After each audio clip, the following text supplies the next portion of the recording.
ইসলাম তোর আব্বার, ইসলাম তোর বাবার নাকি বেটা? হ্যাঁ, ইসলাম তুমি আনছো নাকি?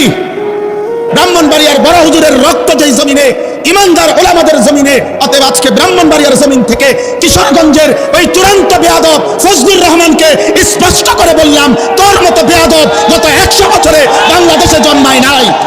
তুই স্বাধীনতার পক্ষের না, তুই স্বাধীনতার শত্রু, তুই এদেশের শত্রু বেটা। কিশোরগঞ্জের ওই বেয়াদব গত 60 বছরে তোর মতো বেয়াদবের মতো কথা বাংলাদেশে কোনো নাস্তিক মুরতাদ, কোনো স্বঘোষিত মুরতাদ এত বড় কথা বলে নাই। দেশের মা বোনদেরকে বলছে যে আপনারা আলেমের সন্তান পেটে নিবেন না। আরে বেটা বেয়াদব, তোর মতো বেয়াদবকে, তোর মা বাপকে যদি কোনো আলেমে দিন বিয়ে না পড়াইতো, তো তুই ফজলুর রহমান কোনো নেককার চরিত্রবান কোনো পবিত্র নারীর ঘরে জন্ম নিতে পারতি না বেটা। তুই এখন মোল্লা চেনো না? ইসলাম এক জিনিস, মোল্লাতন্ত্র আরেক জিনিস। ইসলাম তোর আব্বার, ইসলাম তোর বাবার নাকি বেটা? হ্যাঁ, ইসলাম তুমি আনছো নাকি? এজন্য এটা স্পষ্ট, এই বেয়াদব চূড়ান্ত বেয়াদব। বাংলাদেশের জমিনে ইনশাআল্লাহ এমন নিকৃষ্ট বেয়াদবের বিচার হবেই হবে ইনশাআল্লাহ, কোনো সন্দেহ নেই ইনশাআল্লাহ।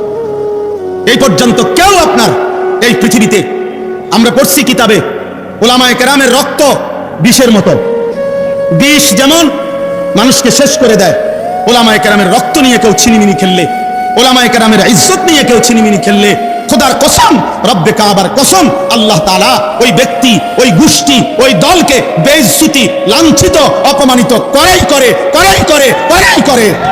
এজন্য 16 বছর যারা জুলুম করেছে, ওলামাদেরকে বেইজ্জতি করেছে, আজকে তারা নাই। মামুনুল হক এখনো বাংলার জমিনে বহাল আছেই আলহামদুলিল্লাহ। মামুনই আছে, মামুন মানে নিরাপদ, মামুনই আছে। ফ্যাসিস্ট নাই, জালেম নাই, অহংকারীরা নাই, অহংকারীরা নাই। এটাই রবের ফয়সালা, এটাই আল্লাহর ফয়সালা।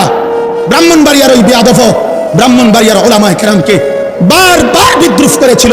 তুমি ওবায়দুল মুক্তাদির আজকে ব্রাহ্মণবাড়িয়ার জমিনে নাই, কিন্তু ব্রাহ্মণবাড়িয়ার কওমি মাদ্রাসাও আছে, আল্লামা সাজিদুর রহমানও আছে, আল্লামা মুফতি মুবারকুল্লাহও আছে, থাকবে থাকবে থাকবে ইনশাআল্লাহ।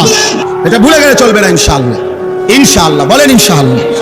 হ্যাঁ, মুসলমান 16টি বছর আমাদেরকে জঙ্গিবাদ, এই সমস্ত উগ্রবাদ, এই সমস্ত শব্দ বলে বলে ইসলামের পবিত্র বিধান জিহাদ এই শব্দটা উচ্চারণ করতে দেয় নাই।